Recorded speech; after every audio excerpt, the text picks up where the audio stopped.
costume og prince, princesses ug uban pang mga characters gikan sa mga movies nakapalingaw sa mga bata giparada sa plaza atubangan sa City Hall sa Dakbayan sa Naga alang sa ilang Naga Magical Experience. Ani report ni Femari Dumabok.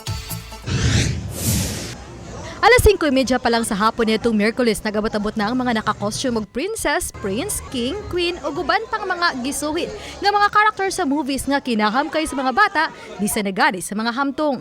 Alang sa ilang gihimo nga parada atol gidayon sa pagpasiga sa mga Christmas lights sa plaza sa City of Naga.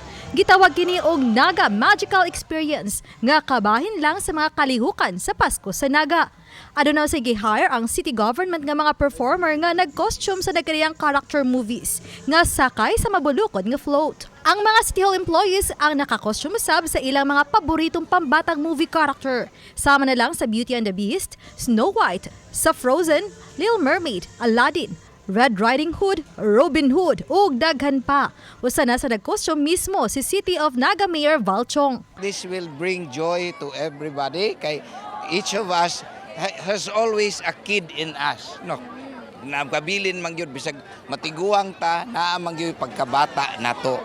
Human sa parada palibot sa plaza alas 8 sa gabi adunay magical ug musical show nga gihimo sa stage sa boardwalk. Ang mga mosuroy nga gikan pa sa laing syudad ug munisipyo dugang nakalingaw kining mga Christmas decoration dinhi sa 16 ka ektarya nga plaza.